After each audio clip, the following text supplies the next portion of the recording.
Bom dia, pessoal. Para quem não me conhece, meu nome é Cláudio Sabino. Sou advogado constitucionalista e justo filósofo cristão. Hoje, notadamente, dia 17 de outubro de 2023, notadamente 9h39 da manhã de terça-feira, estou voltando aqui para dar continuidade à série de vídeos que venho fazendo acerca da cobertura da guerra duelada entre o grupo terrorista Hamas e o Estado Soberano de Israel, que fora literalmente e desumanamente atacado no último dia 7 de 10 do corrente ano, ou seja, o último sábado, há mais de 11 dias já de guerra, pelo grupo considerado pelos Estados Unidos, pela comunidade europeia, como terrorista, a saber, o grupo Hamas. Razão pela qual, no dia de hoje, escolhi como tema para darmos continuidade aos contornos e alcances da elencada guerra, notadamente no que aduz à perspectiva histórica, geopolítica, jurídica, no que diz respeito ao direito internacional, e também sob uma perspectiva teológica, pois não há como entendermos contornos e alcance desta guerra duelada entre o grupo terrorista Hamas, a autoridade palestina, contra o Estado Soberano de Israel, sem contudo, num ponto, trazermos à colação os contextos históricos, em especial teológico. Razão pela qual no presente momento escolhi como tema, abre aspas, porque sempre existiu ou existira guerra entre Israel, os palestinos e em todo o Oriente Médio, desde sua existência. Fecha aspas. Eis a questão, como dizia o grande dramaturgo, por que não dizer um dos maiores poetas de todos os tempos, qual seja, William Shakespeare, para quem, certa feita, não ouvidarem dizer existir entre o céu e a terra, ano-luz mais coisa do que a nossa vã filosofia imagina.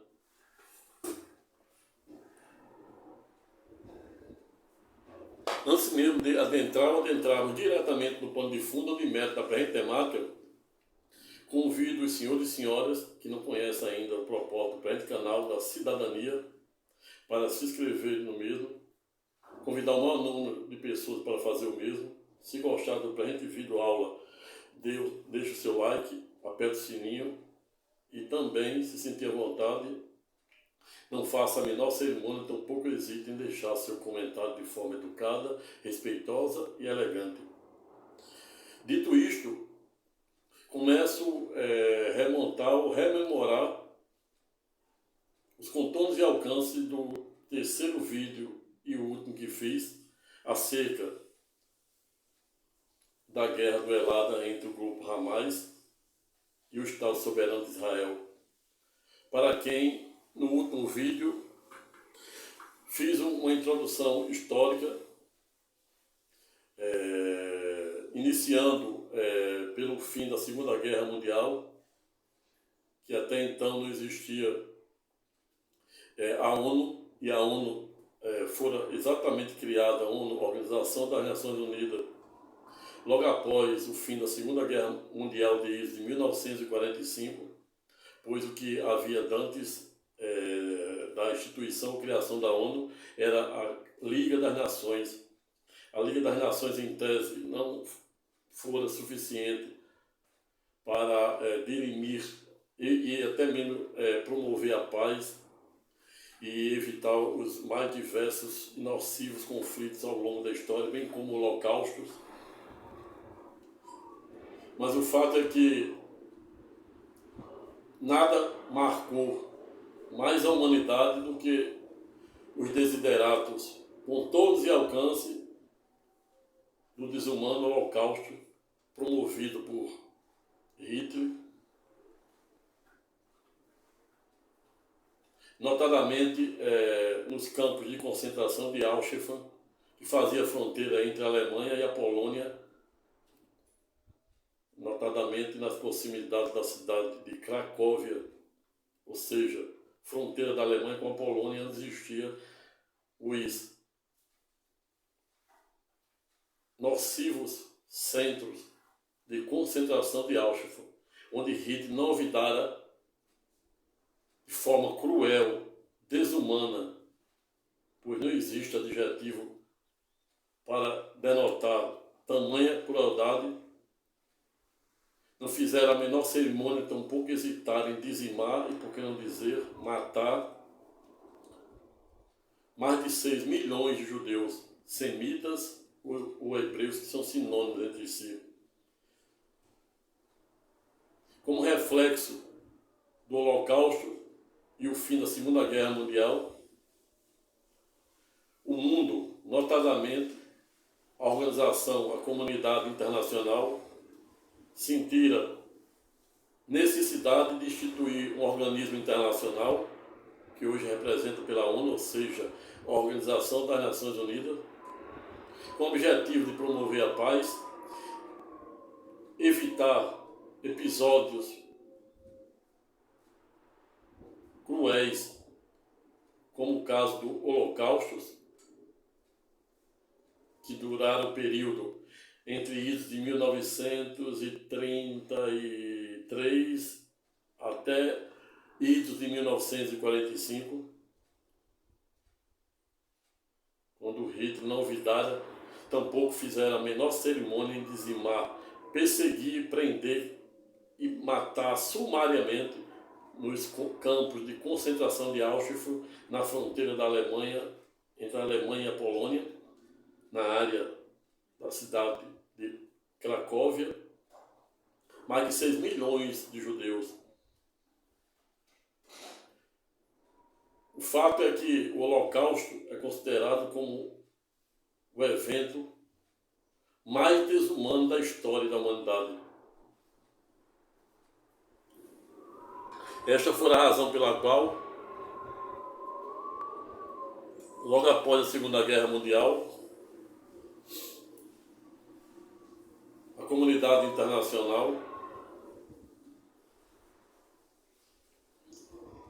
comandada pelos países que venceram a guerra,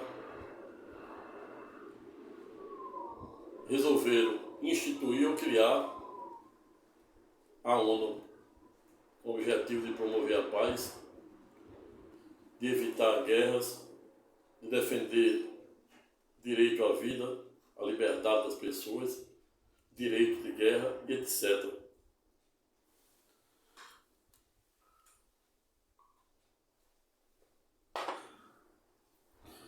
Logo após o fim da Segunda Guerra Mundial, em início de 1945, quando o Japão fora atingido por 2 bombas, uma em Nagasaki e outra em Hiroshima, o mundo, a organização internacional, teve a necessidade de instituir a ONU, que desde então não vem medindo esforço adentro de suas competências, tentar evitar guerras, conflitos, garantir direitos à dignidade da pessoa humana, direito de guerra, notadamente dos civis, intervir nos mais diversos conflitos, como por exemplo o duelado há mais de um ano entre a Rússia, que atacara a vizinha Ucrânia,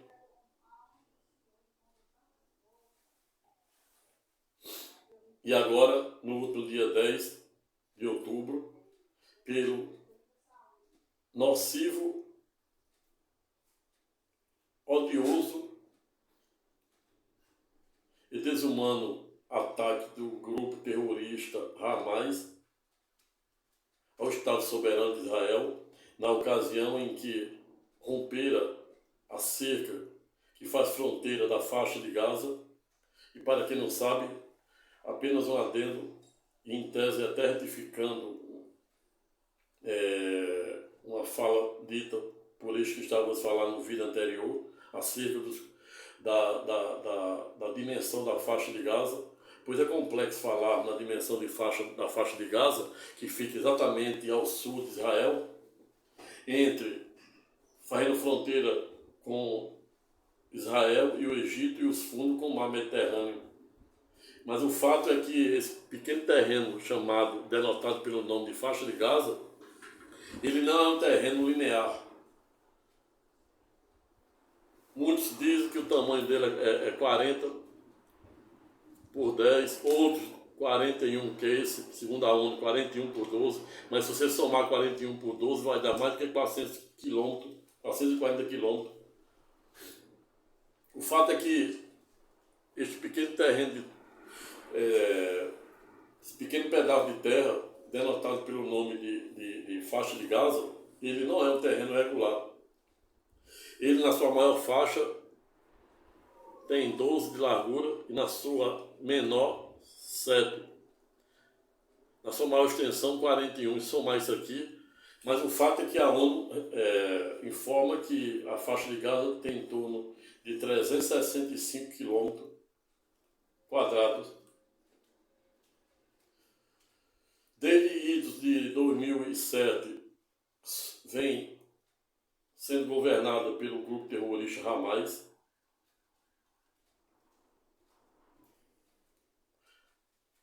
Mas antes de avançarmos nos contornos e alcance da faixa de Gaza e a razão pela qual não somente Israel, como a autoridade palestina e todo o Oriente, desde a sua existência, vem enfrentando as mais diversas e nocivas guerras, se faz extremamente necessário no ponto viajar na história, e aí não vou viajar notadamente para as clássicas diásporas, em especial as romanas que expulsaram os judeus de suas terras, os mesmos sendo literalmente somente reconhecido como um Estado independente em 14 de maio de 1948 pela ONU, e foi exatamente na maior cidade de Israel, a saber, Tel Aviv, onde fora sumariamente atacada no dia 7/10, que Israel declarara a sua independência.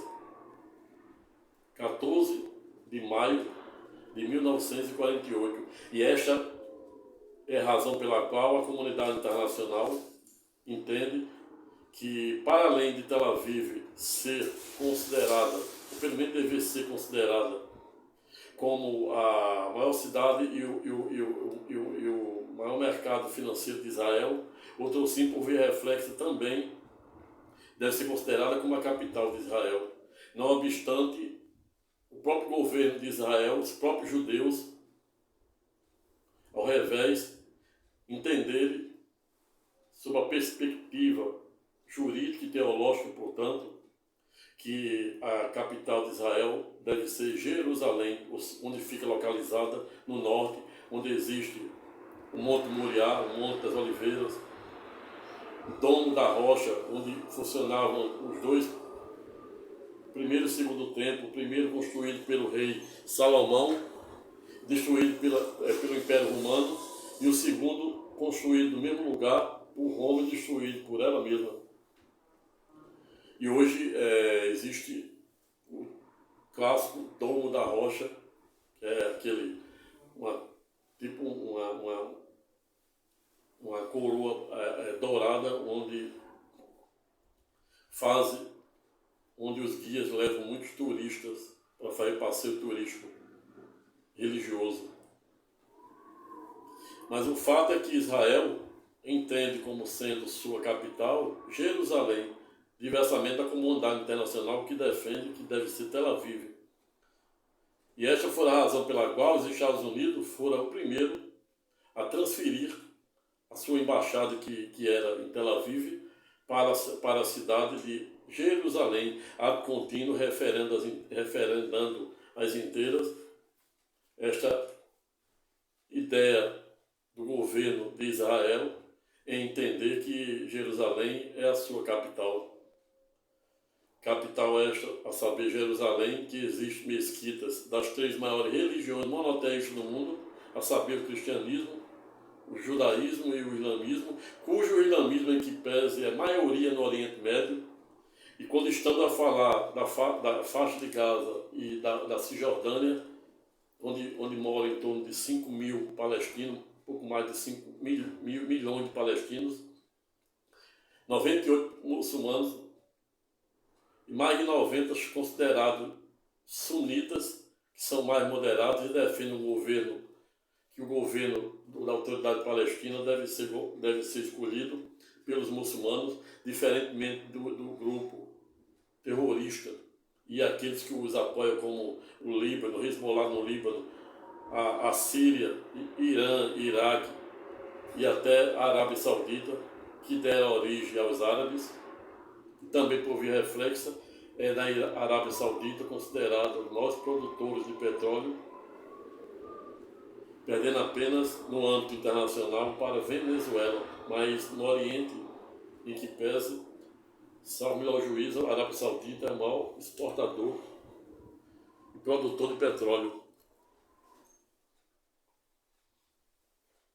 Vejo, portanto, que não há como entender ou entendermos contornos e alcances desta guerra em tese santa sem fazermos esta breve viagem histórica, teológica e jurídica do que significa essas três maiores religiões monoteístas do mundo, a saber, o Islã, o cristianismo, cujo número de adeptos no mundo em que pese gira aproximadamente em torno de 2,5 bilhões e é a minoria na região do Oriente Médio. A segunda, a saber, o islamismo, se aproximando de 1,5 bilhões, e as estatísticas e prognósticos apontam que até a ida de 2050, em que pese, o islamismo, que é esta religião dos muçulmanos, dos árabes, Palestina, tende a se igualar ao cristianismo. A terceira, não obstante mais remota ou mais antiga, a saber, o judaísmo, com cerca de 3 milhões de judeus no mundo, cuja sua maioria, em que pese, reside no Estado soberano de Israel. Mas, voltando para os contornos e alcances de nossa evolução histórica, não viajando para as diásporas romanas que foram responsáveis por expulsar os judeus de sua terra e os mesmos somente podendo voltar em idos de 1948, quando a ONU reconhecera o Estado soberano de Israel, notadamente em 14 de maio de 1948. Um dia após a declaração de independência em Tel Aviv, ou seja, Israel declara em Tel Aviv, onde fora atacada no último dia 7 do corrente mês, declara em idos de 14 de maio de 48 a sua independência. Um dia após, ou seja, no dia seguinte de 48, existe o primeiro ataque a Israel pelos palestinos, que ficara ipsilitis, conhecida na história da Palestina como sendo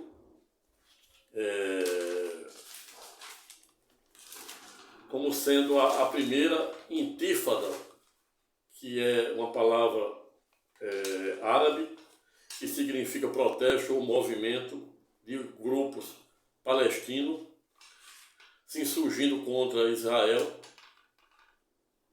Mas o fato é que um dia após a independência de Israel, ele já fora literalmente atacado pelos palestinos no dia seguinte, que ficara conhecido na história como a primeira intífada, que consiste exatamente em um protesto ou movimento contra os atos dos israelenses na região até então disputada. Como já havia dito em outros vídeos,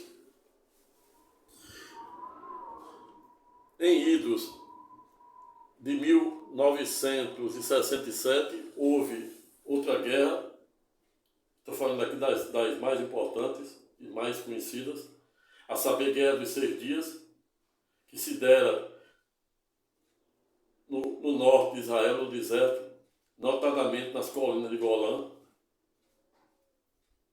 E aí tem um fato que merece destaque, que é exatamente uma passagem teológica em que diz que Israel estava na iminência nessa guerra de 6 dias, no deserto lá das colinas de Golã, que vem sendo aí atacado pelo Hezbollah. Israel só tinha nessa guerra de 6 dias um tanque para ser vencido e destruído. E aí o exército da Síria e do Egito recorre, se recua, e aí os comandantes dos respectivos exércitos, os palestinos, quando perguntaram por que só tinha um tanque para ganhar a guerra, vencer Israel, e eles recuaram, o comandante surpreendera no sentido de dizer que não era somente um tanque de Israel que tinha na frente para eles ganharem a guerra de 6 dias. Existia um exército de anjos armado até os dentes e eles não poderiam enfrentar, e eles recuaram. Veja aí, a intervenção do Todo-Poderoso. Você já começa a entender a razão pela qual a terra de Israel, como já disse no terceiro e último vídeo, é de legitimidade dos judeus. Não porque a ONU reconhecerem idos de 14 de maio de 1948, mas é porque desde o início do Antigo Testamento fora a vontade de Todo-Poderoso. E aqui uma observação: Deus nunca criara nenhuma religião, nenhuma denominação religiosa. O que Deus criara fora, na verdade, eles não criaram, eles escolheram em dado momento da história, remoto da história, em que existia um verdadeiro estado de natureza, um estado em que o homem era o lobo de si mesmo, um estado sob o aspecto jurídico e teológico, portanto, um estado de anomia, ou seja, para quem não sabe, anomia é a ausência, um estado sem democracia, um estado sem lei. Anomia, ausência de lei. Não existia a lei mosaica, razão pela qual irmão poderia casar com o irmão, ou seja, Abraão casou com sua própria irmã por parte de pai. Somente depois da lei mosaica é que o casamento entre irmãos fora ipsilítis, ou seja, literalmente proibido por Deus. Mas naquela época você precisa entender o que é o estado de natureza. Você precisa entender os contratualistas,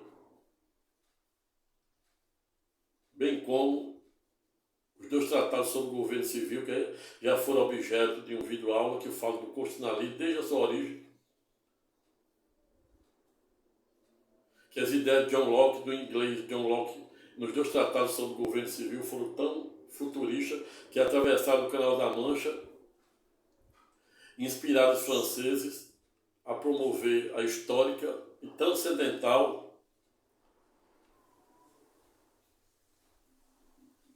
Revolução Francesa, cujo lema igualdade, liberdade e fraternidade, por via reflexa, teve a primeira codificação, o primeiro Código Civil no mundo.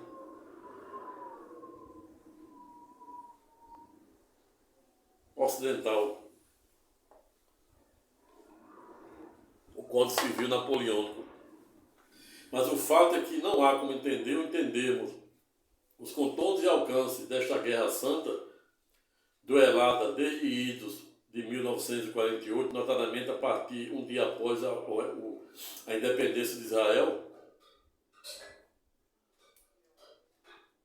sem, contudo, você entender um pouco de cristianismo, notadamente começando pelo judaísmo, avançando pelo islamismo e chegando até o cristianismo por base da nova e eterna aliança. No início, como eu já havia dito, Deus não criara nenhum tipo de religião. Não foi Deus que criou a Igreja Católica, não foi Deus que criou a Igreja Protestante. A Igreja Católica é um modelo romano. E as correntes protestantes seriam deméritos aqueles que pensam em sentido contrário, pois isso é democracia. Critico muito os mais de 4 mil, deve ter ano-luz mais, santos canonizados ou homologados pela Igreja Católica, dizendo que feriu um dos mandamentos que Deus disse: não venere, não adore nenhum outro Deus, eu sou o seu único Deus. Isso aí é um dos 10 mandamentos. Mas o fato é que existe uma diferença entre o verbo adorar e o verbo venerar. Em tese, venerar, isso eu não estou defendendo nem os protestantes nem os católicos. Estou falando sobre uma perspectiva filosófica, jurídica e teológica, para você poder entender os contornos e alcance desse nosso existencialismo, deste conflito de titãs entre Israel e os palestinos, que se de um lado Israel fora conhecido em 14 de maio de 1948, um dia após, ou seja, no dia 15 do mesmo ano, ele já sofrera o seu primeiro ataque. Depois é atacado também, de surpresa, pelos palestinos na guerra conhecida como Guerra de 6 Dias. E aí vence também. O fato é que Israel sempre venceu todas as guerras, desde a sua independência. De lá para cá vem fortalecendo o seu exército.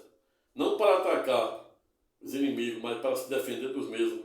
Pois Israel fica no coração e no meio de inimigos perigosíssimos, como o Hezbollah no Líbano, Síria, Irã, Iraque, do outro lado da faixa de Gaza, agora o grupo Hamas. E aí a gente vai chegar lá para você poder entender os contornos e alcance de por que o grupo Hamas, Fatah, Jihad, Hezbollah e etc. Chegamos já lá.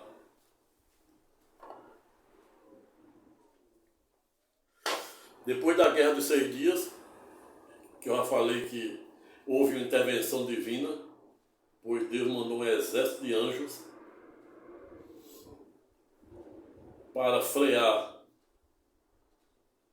o exército, talvez, dos palestinos, a época representado pela Síria e o Egito.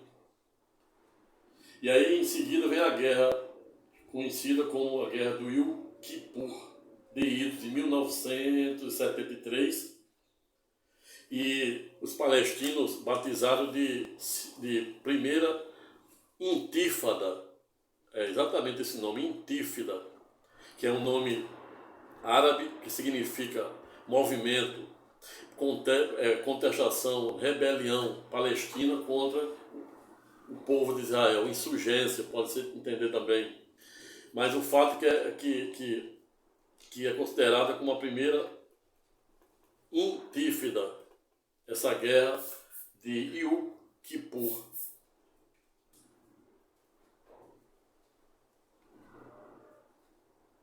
Que por via reflexa, Israel também acabaram ganhando. Ou seja, a guerra de Yom Kippur, diversamente da guerra que iniciaram agora no último dia 7, é uma guerra urbana, ou seja, entre a faixa de Gaza, o sul e o sudeste de Israel que vem sendo atacado, e agora, depois, do meado da guerra para cá, a partir do 5º dia, o norte, o deserto das colinas de Golã vem sendo atacado pelo Hezbollah, e aí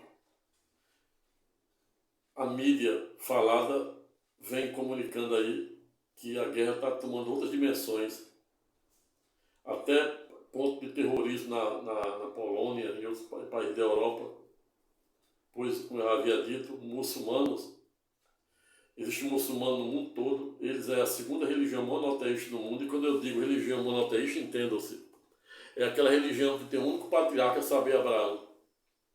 Deus, na época, apareceram para Abraão, quando Abraão morava em Arã, pois a terra originária era Ur, região da Mesopotâmia, onde existe o rio Eufrates e o rio Nilo. Mesma região onde Jacó um dos filhos gêmeo de Isaac, que era, por via reflexo, filho da promessa de Abraão. Deus aparece em Arã para Abraão, que era pagão, mais de 99 anos, e manda ele abandonar toda a sua parentalha e ir. Vades. Ele não disse que ele fosse para Canaã, mas Canaã entenda-se como sendo Israel hoje, que era a terra prometida. No início era Jericó, aí entra o rei Davi, atacando a cidade dos Jezebeus, que era uma cidade de cegos e mancos. E aí os moradores daquela cidade, quando observaram que o rei Davi iria atacar, derrubaram as muralhas da cidade dos Jezebeus. Eles ironizaram com o rei Davi, dizendo que o rei Davi era tão incompetente que não teria capacidade de vencer uma população, que era os Jezebeus da época, composta por cegos e mancos. E aí, já um adendo, isso remonta à figura de Isaac, fruto da promessa, que morrera cego, e Jacó, que morrera manco com a guerra que teve, o duelo que teve com o anjo de Deus e venceu Deus. Não venceu Deus. Quando o anjo de Deus pergunta como é o nome de Jacó, ele disse Jacó. E Deus observa que ele se arrependera e diz: doravante seu nome será Israel. E aí outra observação. Em toda a cronologia bíblica você vai observar que Deus mudava o nome de seus escolhidos. Abraão era Abrão, como ele prometera tornar Abraão pai de grandes nações, cujos filhos seriam maior do que o número de areia na terra e o número de estrelas nos céus. E hoje em que pese, como Deus não fica devedor de nenhuma de suas promessas, tornar Abraão aquele que seria o patriarca das três maiores religiões monoteístas do mundo, a saber, o cristianismo, cujo número de adeptos no mundo gira em torno de aproximadamente 2,5 bilhões. A segunda, a saber, o islamismo, se aproximando de 1,5 bilhões, e as estatísticas e prognósticos em que pese apontam que até a ida de 2050, com efeito, o islamismo tende a se equiparar ao cristianismo. A terceira do ranking, não obstante mais antiga ou mais remota, qual seja o judaísmo, com cerca de 3 milhões, cuja maioria em que pese reside exatamente no Estado soberano de Israel, que está sendo palco da guerra duelada entre o grupo terrorista Hamas desde o último dia 7 de outubro de 2023.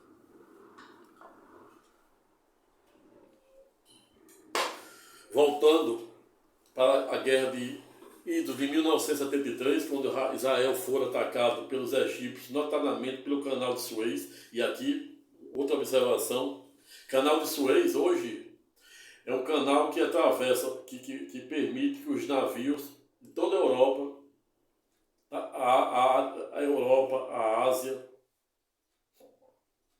Euroásia, África, passem suas mercadorias de transporte para o mundo ocidental.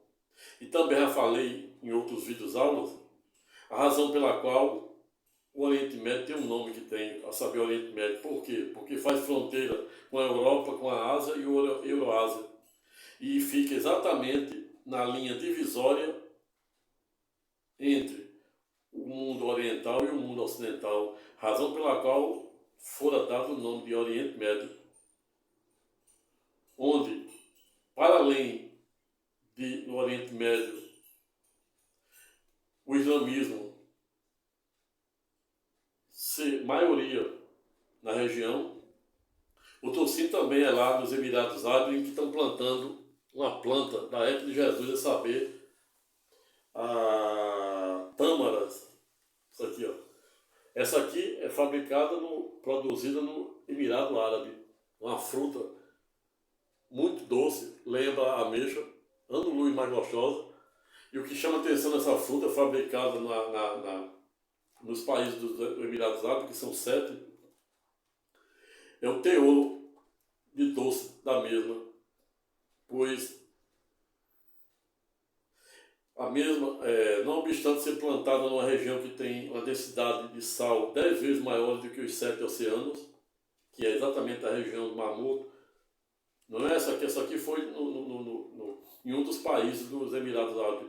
Mas eu estou chamando a atenção para essa fruta sagrada, a saber, tâmara, porque na região do Mar Morto,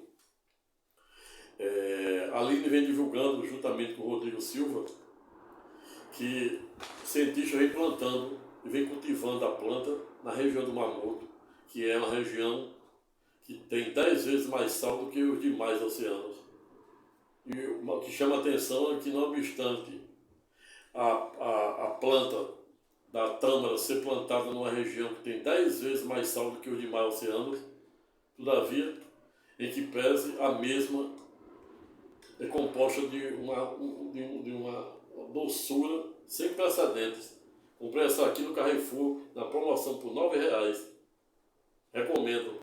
Para além de ser deliciosa, ela também serve para combater, controlar o colesterol, pressão e etc. Recomendada.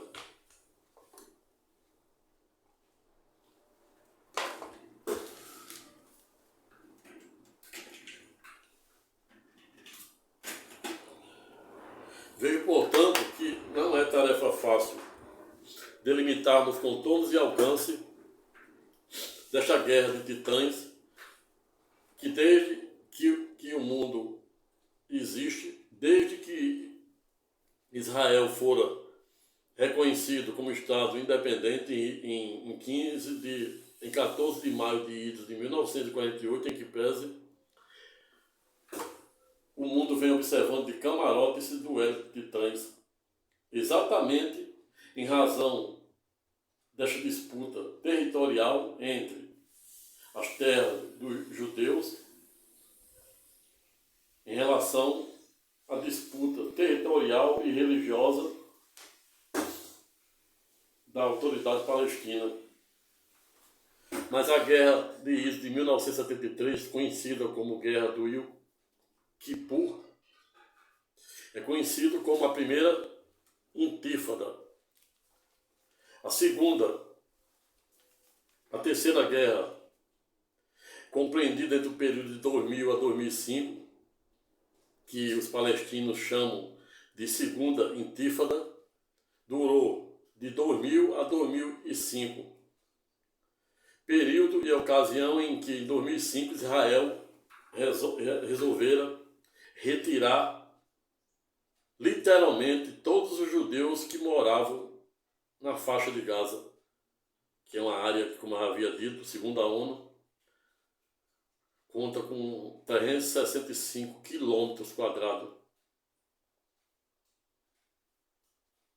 Israel, logo após retirar literalmente todos os judeus que moravam na fronteira da faixa de Gaza, em ato contínuo, os palestinos entram em eleições, numa típica eleição, pois a Palestina se divide na Cisjordânia, que mora pouco mais de 3 milhões, e hoje, em que pese, é governada pelo grupo Fatah, que diversamente do grupo Hamas, que é considerado terrorista, juntamente com o grupo Jihad, e que é um grupo que foi criado por estudantes universitários da faixa de Gaza, notadamente na área do Egito, e o Hezbollah, que também é considerado terrorista. Ao revés, quando estamos a falar do grupo Fatah, este é considerado um partido político de libertação. E o grupo Fatah perdeu as eleições em 2006 para o grupo terrorista Hamas, cujo parlamento da autoridade palestina conta com 132 cadeiras. Dessas 132 cadeiras, o grupo terrorista Hamas conseguira vencer as eleições com 76 cadeiras contra 56 do grupo Fatah. E aí, continua a resistência e as rebeliões dos mais de 90% dos palestinos que não representam esse grupo terrorista Fatah, é a minoria. Eles fazem parte de uma corrente sunitas, que são menos radicais, e o que eles querem é ter reconhecido o seu Estado da Palestina e até mesmo a faixa de Gaza, que já fora provisoriamente reconhecida pela ONU. E aí, com a retirada por parte de Israel de todos os judeus da área de faixa de Gaza, no final da segunda intífada palestina, compreendida entre o período 2000 a 2005, doravante, o grupo Hamas, logo após vencer as eleições para o grupo Fatah, passa a ter o controle e o domínio da faixa de Gaza. Ou seja, hoje na prática, a Cisjordânia, onde residem os considerados palestinos muçulmanos sunitas, que defendem um governo, que o governo deve ser escolhido pelos muçulmanos, diversamente dos xiitas, que representam esses terroristas do grupo Hamas, assim como o grupo do Hezbollah, o grupo Shia, Síria, Iraque, Irã, Arábia Saudita, e não à toa a Arábia Saudita, que é a origem dos árabes. Mas o fato é que, em razão desta cronologia histórica, o grupo Hamas, desde 2007, não somente ocupara a faixa de Gaza, como também vem se preparando para atacar o Estado soberano de Israel. E aí existem muitos especialistas que não sabem como, porque Israel monitora a área 24 horas, dizem que é por túnel, mas o fato é que, como dizia uma grande professora, o disposto só quer pegar o exposto. E aí sempre faz questão de lembrar do cavalo de Troia, onde os gregos achavam que os troianos achavam que tinham ganho a guerra dos troianos. Os troianos achavam que tinham ganho a guerra dos gregos e foram comemorar, se embriagaram. Os gregos, segundo a mitologia grega, construíram um cavalo gigante de madeira, entraram dentro desse cavalo todos os soldados do exército dos gregos e pegaram os troianos de surpresa. E aí, por isso que eu digo, nunca queira presente de grego. Apenas uma analogia que eu estou fazendo aqui para você entender por que o grupo Hamas atacaram de surpresa Israel no último dia 7 do 10 do corrente ano. Vejo, portanto, que não é tarefa fácil delimitarmos com todos os alcances dessa guerra santa. E aí você já começa a entender a razão pela qual, já respondendo à pergunta objeto do nosso estudo de hoje, por que a existência desta guerra entre Israel e os palestinos se estendendo por todo o Oriente Médio desde 1948, apenas para facilitar a compreensão, porque isso aí já vem anos antes. A gente teve que falar da questão do cativeiro do Egito, a questão do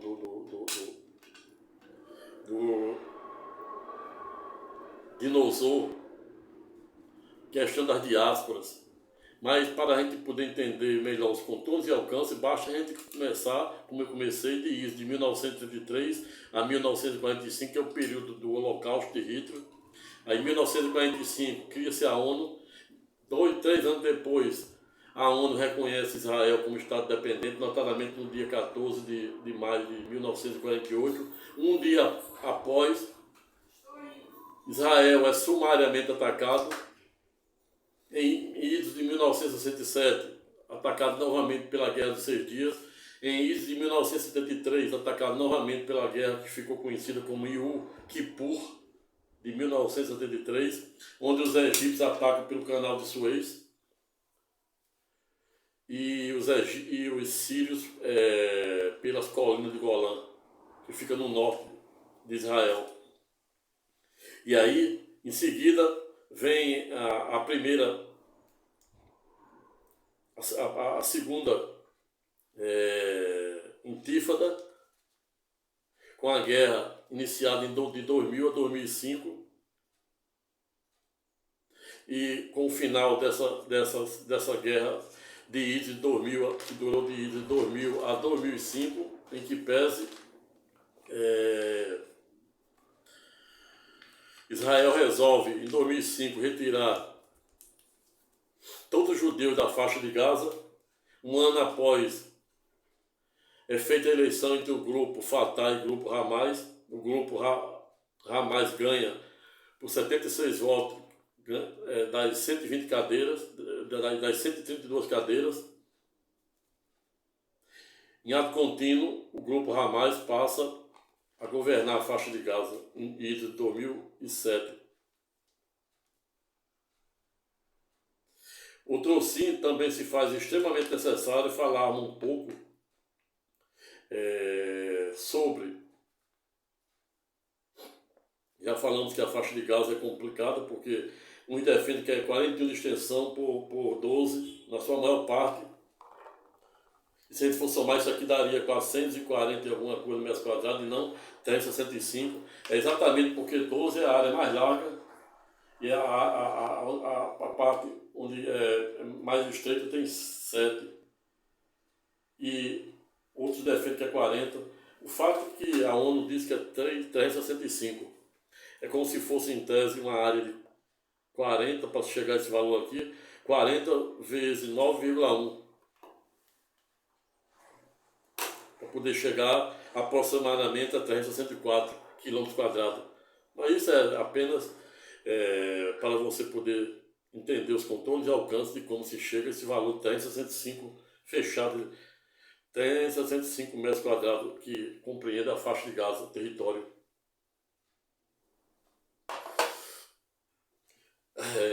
Falando um pouco a respeito do sistema parlamentar de Israel, para você também poder entender os contornos e alcance. O parlamento de Israel é considerado unicameral, diversamente do nosso, que é bicameral, composto por duas casas, ou seja, o nosso tem 513 deputados federais representando o povo na Casa Baixa, dividido por um H de humanismo, com a Casa Alta, com 81 senadores representando os 27 estados e o Distrito Federal do nosso território.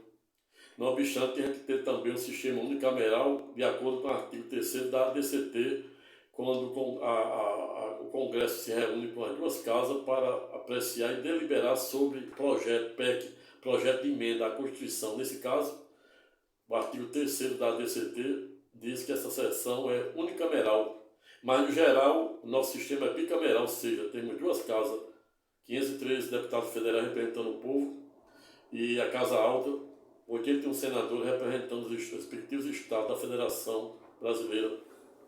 Ao revés, quando estamos a falar do parlamento de Israel, lá, ao revés, é unicameral, ou seja, só existe uma casa de parlamentares, deputados federais, que são 120, e é um sistema de eleições diretas, é uma democracia parlamentar, onde quem governa o primeiro-ministro, a saber, Benjamin Netanyahu, que, salvo engano, já está no 6º mandato, e foi feita uma pesquisa por duas empresas de Israel, dizendo 87% acusando o primeiro-ministro como responsável, né, pela falha na segurança, né, que possibilitou o ataque no último dia 7 de outubro do corrente ano pelo grupo terrorista Hamas, quando atacaram o sul de Israel, em especial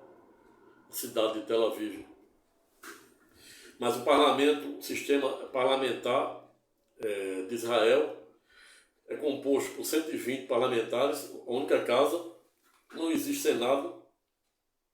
As eleições são facultativas, o povo tem direito de voto direto, mas não é obrigatório. O voto não é eletrônico igual o nosso, é de cédula, e outras críticas porque dos israelenses, que gasta-se muito dinheiro com a confecção dessas cédulas, para além da insegurança jurídica, porque isso é uma coisa obsoleta. E esta é a razão pela qual a gente deve tirar o chapéu para o nosso sistema eleitoral mais moderno, que são o mais moderno do mundo, que eu não conheço nenhum outro. Mas as eleições de Israel não se vota em candidato, se vota em determinado partido. Outra diferença. E já foram também objeto de um vídeo aula, pouco mais de 2 meses, onde esse mesmo parlamento, composto de 120 parlamentares, aprovaram a primeira parte da reforma no Poder Judiciário, no sentido de tentar esvaziar ou diminuir os poderes dos ministros da Corte Constitucional daquele país. E aí também vem sendo objeto de crítica pela população de Israel, protestos populares, inclusive com participação dos militares e etc.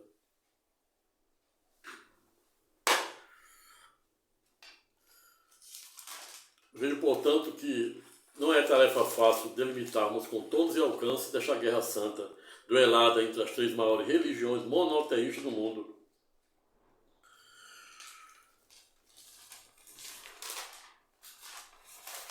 Notadamente quando estamos a falar de 3 religiões cujo patriarca é o mesmo, a saber, Abraão.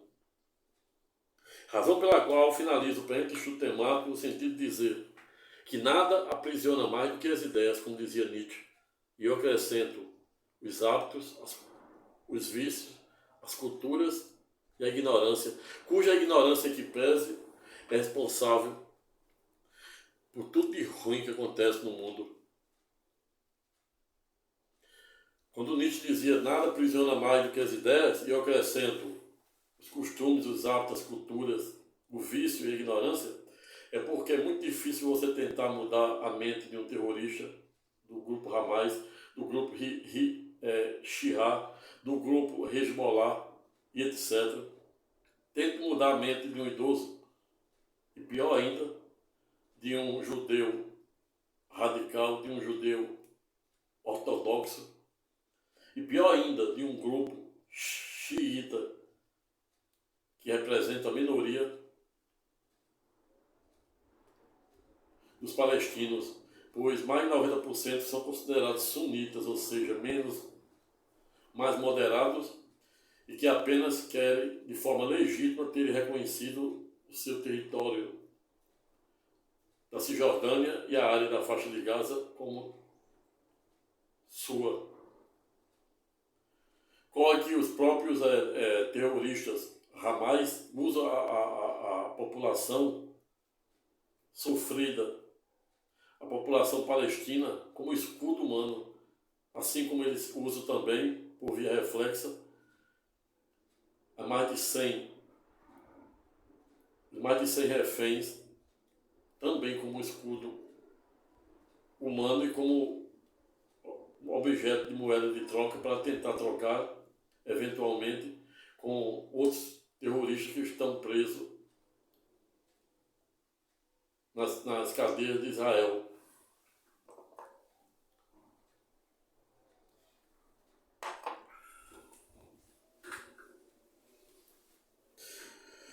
Fidel Castro, certa feita,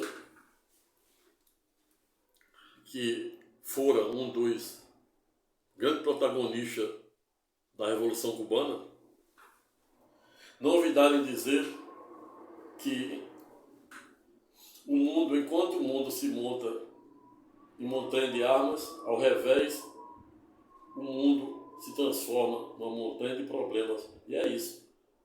A gente vê investimentos dos 2 lados. Hoje, os Estados Unidos investindo milhões, bilhões e bilhões na guerra da Ucrânia, que já dura mais de 1 ano. Seguido agora por investimentos maciços em armas, até mesmo porta-aviões, na área do conflito. Remontando o que dizia Fidel Castro, para que certa feita não evitaram dizer que enquanto o mundo se monta em montanha de armas, o mundo se transforma numa montanha de problemas. Vejo, portanto, que não é tarefa fácil delimitarmos os verdadeiros contornos e alcance desta guerra santa, de quem tem razão e por quê, e a razão pela qual é exatamente esses conflitos entre essas três maiores religiões monoteístas do mundo. Que não obstante ter o mesmo patriarca, saber Abraão, de um lado os judeus não creem que Jesus é o Messias, é divino, e pior ainda que ele é o Filho de Deus. Os islâmicos avançam um pouquinho no sentido de, não obstante entender, assim como os judeus, que ele não é o Messias, mas avançam um pouquinho para entender que Jesus é apenas mais um profeta, e o que diferencia ele dos demais é que ele nunca pecara. E aí, direto ou indireto, consciente ou inconscientemente, os islâmicos acabam, em tese, reconhecendo a divindade de Jesus, pois nenhum homem, dada a nossa miserável natureza humana, pode dizer que nunca pecara. E aí, nessa perspectiva, em tese, os muçulmanos acabam avançando um pouquinho. E aí a gente tem a corrente do cristianismo, que é a maior do mundo, não obstante ser menor na área do Oriente, que adveio com base na nova e eterna aliança. Mas o fato é que, quando eu digo que Deus não criara nenhuma religião, o que Deus fizera, na verdade, foi escolher os judeus, os semitas, a região de Israel, que era um pequeno território, como é até hoje, salvo meu juízo, 22 mil quilômetros apenas.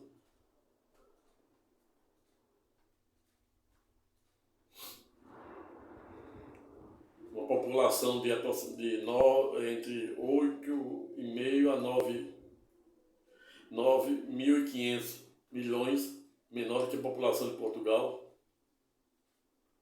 Do outro lado da faixa de Gaza, 5 milhões e 500, sendo pouco mais de 3 milhões dominados pelo grupo político Fatah, em cerca de 2,1 a 2,2 milhões do lado da faixa de Gaza, governado pelo grupo terrorista Hamas, que ganharam as eleições, notadamente em 2006, para o grupo Fatah, por 76 das 120 cadeiras do parlamento da Autoridade Palestina.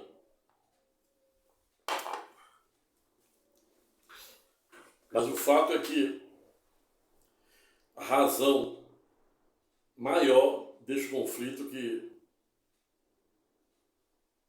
é muito difícil acabar, pois nada aprisiona mais, como dizia Nietzsche, nada aprisiona mais do que as ideias, e eu acrescento as culturas, os hábitos.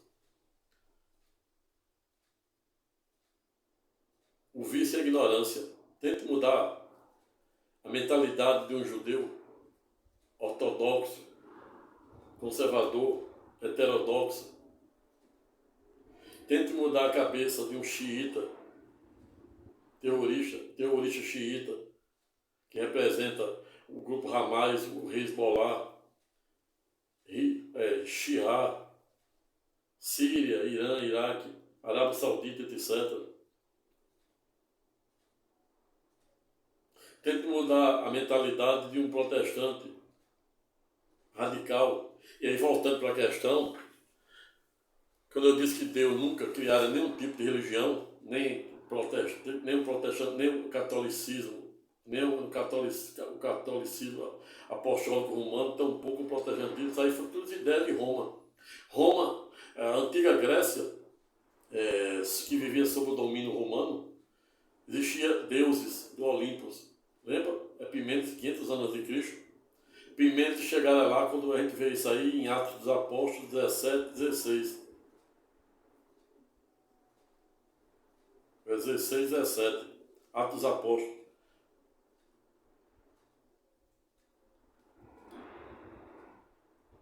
Onde o autor faz menção e remonta essa época de Epimênides, 500 anos de Cristo.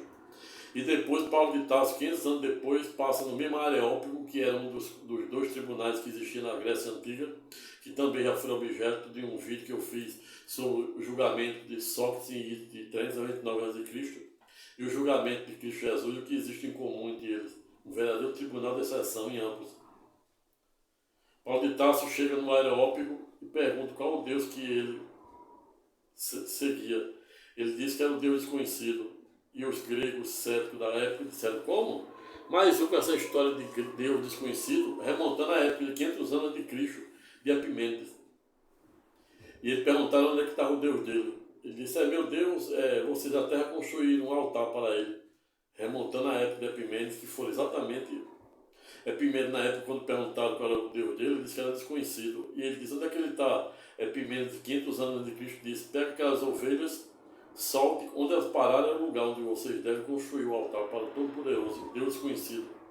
Lembrando que o Todo-Poderoso só é desconhecido para aqueles que não conseguem ter a devida comunhão, a devida intimidade com o mesmo. Mas quando Nietzsche diz que nada aprisiona mais do que as ideias, eu acrescento os hábitos, cultura, o vício e a ignorância, é porque é muito difícil, talvez impossível, mudar a mentalidade de um terrorista, a mentalidade de um xiita, de um sunita. Sunita, em tese, são mais flexíveis. Os judeus reformadores, mais flexíveis. Os protestantes, existem mais radicais, menos radicais. E assim sucessivamente. Estou aqui apenas me limitando e me reservando a falar das 3 maiores religiões monoteístas do mundo, que é objeto do duelo, da guerra, duelada entre os palestinos, grupo Hamas e Israel, se estendendo por todo o Oriente.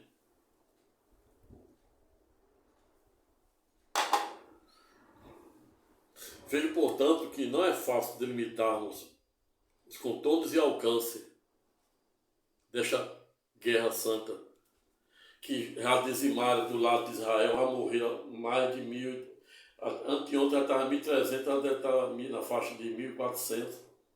Do lado da Palestina, está o vídeo que eu fiz há 3 dias, estava em 2.300, deve estar em 2.500 ou mais, aproximando aqui 3 mil do lado da faixa de Gaza. O Brasil repatriando, começou a repatriação dos 1.000 primeiros que se declararam de forma gratuita, em tese, porque isso aí é pago com os nossos impostos de mais de 203 milhões, segundo o último censo do IBGE, que paga diariamente impostos, direto ou indiretamente, para o nosso governo, e retira o chapéu. Parabéns para o governo brasileiro, que está repatriando aqueles brasileiros, os irmãos brasileiros que estão declarando, se manifestando interesse de voltar. E o que chama a atenção é que o Itamaraty informa que reside em torno de 16 mil brasileiros em Israel e 14 mil brasileiros em Israel, turistas, estudantes, trabalhadores, etc.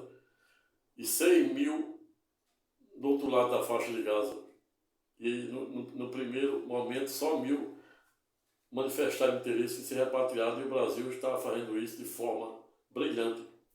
Diversamente do Reino Unido, que está cobrando 300 libras para repatriar os britânicos que manifestaram interesse para tanto. Vi também, de ontem para hoje, que os Estados Unidos, por simetria ao que está fazendo o Reino Unido, diz que está se dispondo a repatriar os americanos da região do conflito, desde que os mesmos assinam um termo de compromisso para ressarcir os cofres do governo dos Estados Unidos. Biden, defendendo o fim ou extermínio do grupo terrorista Hamas, com a ressalva de que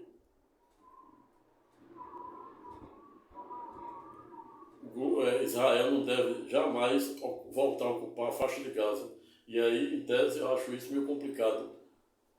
Como é que Israel vai se defender se não ficar na faixa de Gaza, voltar a ocupar e dominar? É porque Biden entende que se Israel voltar a dominar a faixa de Gaza, vai gerar conflitos com os sunitas, ou seja, a maioria da população palestina. Em tese tem razão. Mas o fato é que não pode fazer como foi feito lá no Afeganistão, onde o exército americano passaram expressivos 20 anos logo após o ataque das Torres Gêmeas, por Bin Laden. E Biden, quando assume, um dos primeiros atos que ele faz é retirar o exército americano do Afeganistão, deixando a população do Afeganistão à própria sorte. E hoje, para além da situação do Afeganistão, que é precária, o povo literalmente nas mãos do Talibã.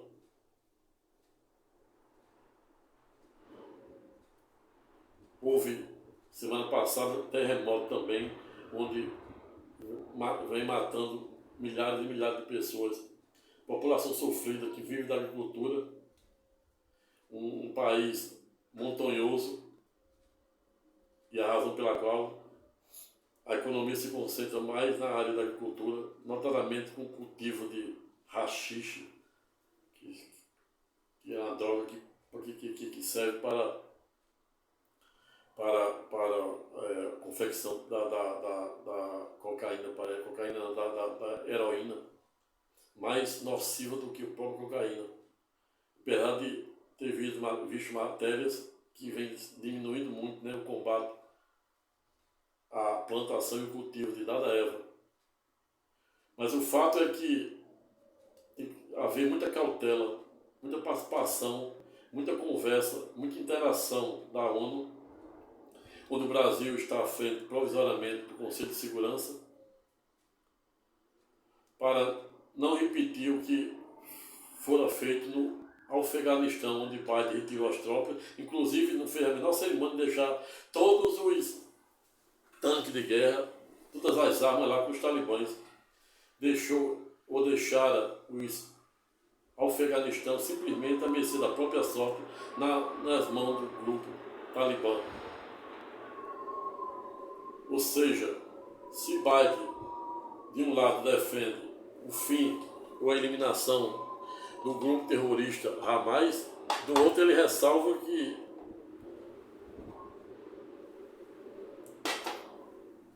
Israel não deve voltar a ocupar o domínio da faixa de Gaza, exatamente em tese, pensando, né, mais um conflito, mais uma espécie de intífada, ou seja, uma rebelião palestina contra Israel. E aí eu acho que o ideal mesmo seria Israel eliminar o grupo, não sei se isso for possível, né? Porque como eu já mostrei no decorrer do presente vídeo, é difícil. Nada aprisiona mais do que as ideias. Notadamente quando estamos postados diante de 3 religiões monoteístas do mundo. Não obstante o patriarca ser o mesmo, a saber, Abraão. Mas o ideal seria, apenas a título de proposta, né, que logo após Israel conseguir eliminar o grupo Hamas, se é que é possível, dado o feito, deveria nomear um governo não terrorista para dominar, ou seja, no caso, o grupo Fatah, que já ocupa a área lá da Cisjordânia, por via reflexa, pode ser de interesse da maioria dos palestinos, salvo aqueles que são terroristas, xiitas. Não haverá nenhum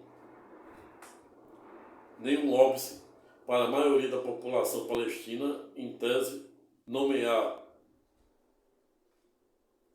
o grupo Fatah para dominar e administrar a faixa de Gaza. Em tese seria melhor do que propriamente o Israel voltar, porque aí iria gerar outro conflito geopolítico e religioso com a maioria da população palestina, que não aguenta mais tanto sofrimento. Razão pela qual enfatizo que Deus não criara nenhuma religião. O que Deus fizera foi escolher um povo, uma nação, um território pequeno, a saber, Israel, na época do Antigo Testamento, chamada Canaã, e o povo também, uma população sofrida, perseguida pelas grandes diásporas, clássicas diásporas, notadamente romanas.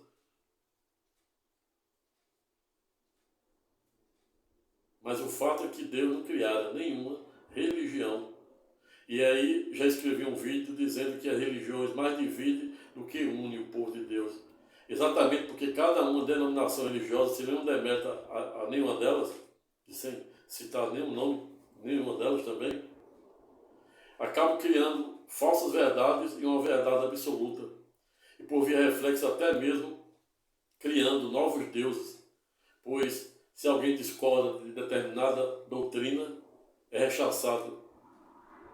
E aí, aqueles que criticam os milhares e milhares de santos da Igreja Católica também têm que rever esses conceitos em relação à criação de vários dogmas, de várias doutrinas, de várias denominações, onde cada uma tem uma verdade mais absoluta do que a outra, onde na verdade Deus não criara nenhuma religião. O que Deus escolhera foi na época que não existia lei mosaica, que existia um estado de anomia, ou seja, ausência de lei, que existia um estado de natureza, o homem era o lobo de si mesmo. Quando Deus dizia olho por olho, dente por dente, ele estava dizendo que alguém roubasse, tirasse um olho, você tinha que tirar a vida dele. Estava usando o princípio da proporcionalidade numa época em que o povo escolhido por ele, protegido por ele, não escolhido por ele, protegido na época em que era considerado um povo mais sofrido, de uma população pequena, a saber os judeus, a saber o Estado soberano de Israel, hoje. Mas quando a gente vai lá para a nova e eterna aliança, ele muda o pensamento e escolhe, intercepta Paulo de Tarso, que era Saulo, com uma tocha de fogo, deixa Saulo 3 dias cegos, quando ele ia armado até os dentes no caminho de Damasco para a Síria, perseguir, prender, quiçá até mesmo matar os seguidores de Cristo Jesus. Cristo Jesus intercepta Saulo no caminho de Damasco, deixa ele cego por 3 dias. Em ato contínuo aparece em sonho para Ananias e diz: Ananias, estou mandando um homem aí para você recebê-lo, alimentá-lo e batizá-lo, pois doravante ele será meu pregador. E Ananias pergunta como é o nome dele e ele diz: é Saulo de Tarso. Ananias não entende e diz: como, senhor? Saulo? Mas esse não é o nosso maior algoz? E Cristo Jesus disse: é nosso maior algoz. Escolhi Saulo para ensiná-lo a sofrer pela minha causa. E desde a primeira pregação até o último suspiro, quando Saulo foi literalmente decapitado,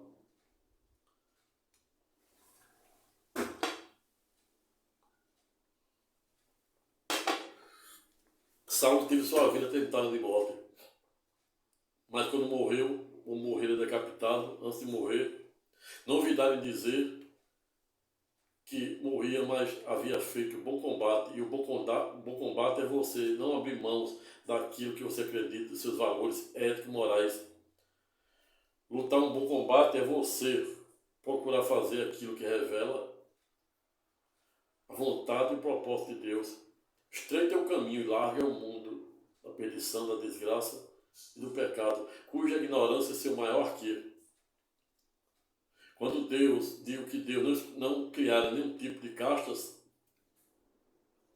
e aí quem criou os desiderados da Igreja Católica foram exatamente os romanos, que eram os maiores algozes de Deus, de Cristo Jesus.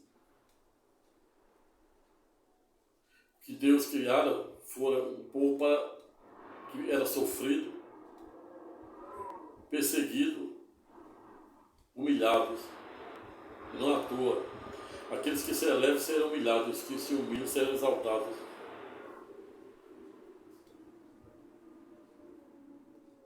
Quando digo que Deus não criara nenhum tipo de religião e as religiões mais dividem do que unem o povo de Deus, exatamente porque o último livro da Bíblia, saber Apocalipse, que significa revelação, Cristo Jesus significa o alfa e o ômega, ou seja, o primeiro e o último, o início e o fim, o princípio e a eternidade, hoje e sempre, amém. É pedagógico, falando juntamente com as profecias de Daniel, Ezequiel, Malaquias, Isaías, Elias, etc., são pedagógicos no sentido de dizer que no dia do Senhor, ou no final dos séculos, não haverá uma nova terra, não haverá mais necessidade de sol e nem de lua, pois a luz do Todo-Poderoso será tão intensa que iluminará todo o planeta. E aí, recentemente, cientistas japoneses vem divulgando uma descoberta de um planeta em dimensões maiores da Terra e até com as mesmas condições de vida que estava oculto no sistema solar. Será que estava oculto à toa? Ou estamos apenas diante de uma revelação? Razão pela qual finalizo o presente estudo temático no sentido de dizer que esses conflitos entre palestinos e Israel, se estendendo ao longo do tempo por todo o Oriente, se dá não somente por questões de disputas territoriais, como em especial, portanto, em razão da existência dessas três maiores religiões monoteístas do mundo, a saber, o cristianismo, o islamismo e o judaísmo. Razão pela qual finalizo o presente estudo temático no sentido de dizer, em uma última síntese estreita, enquanto o mundo se monta em montanhas de armas, ao revés, o mundo se transforma numa montanha de problemas, como defendia o erudito emblemático, protagonista de Cuba, a saber, Fidel Castro. Outro sim,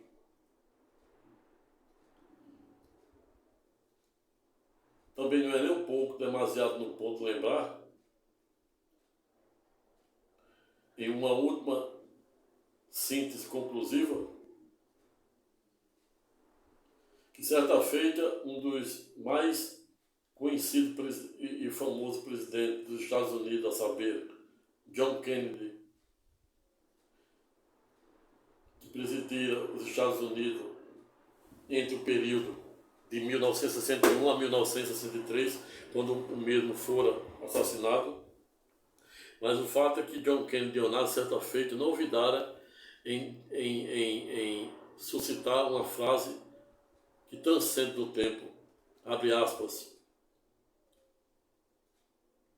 se a sociedade livre deste país não conseguir ajudar os muitos que são pobres, ao revés, não conseguirá igualmente salvar os poucos que são ricos. Fecha aspas.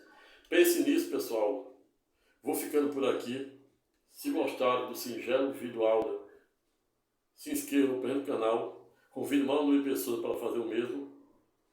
Deixe o seu like, aperte o sininho e sinta à vontade.